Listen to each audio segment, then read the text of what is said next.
வணக்கம். டொன்போஸ்கோ பல் தொழில்நுட்ப கல்லூரி மத்திய அரசின் அகில இந்திய தொழில்நுட்ப கல்விக் கழகத்தால் அங்கீகரிக்கப்பட்டு மாநில அரசின் டைரக்டரேட் ஆஃப் டெக்னிக்கல் எஜுகேஷன் மூலம் அப்ரூவ் செய்யப்பட்டு 3 ஆண்டுகள் தொழில்நுட்ப கல்வியை அளிக்கக்கூடிய நிறுவனம். இங்கு diploma in mechanical engineering, diploma in refrigeration and air conditioning, diploma in electrical and electronics engineering, diploma in electronics communication engineering, diploma in production engineering என்ற 5 வகையான கல்வி இங்கு அளிக்கப்படுகிறது.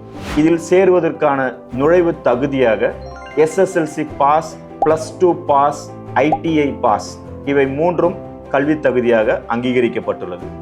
இந்த பயிற்சிகளானது 3 ஆண்டுகளுக்கான பயிற்சி. 12ஆம் வகுப்பு முடித்திருந்தால் நேரடியாக 2ஆம் ஆண்டில் சேர்ந்து 2 ஆண்டுகளில் நாம் பட்டய படிப்பை முடிக்கலாம். அனுபவமிக்க ஆசிரியர் பெருமக்கள் இந்த கல்லூரியின் பயிற்சி வகுப்புகளை நடத்தி கொண்டிருக்கிறார்கள். இந்த கல்லூரியில் படிப்பதன் மூலம் இங்கு பயிலும் அனைத்து மாணவர்களும் ஒரு சிறந்த தொழில்நுட்ப கல்வியை பெற்று தொழிற்சாலைகளுக்கு செல்லும் ஒரு சிறந்த மாணவர்களாக உருவாக்கி கொடுப்பதில் இந்த நிறுவனம் முன்னணியாக இருந்து கொண்டிருக்கிறது.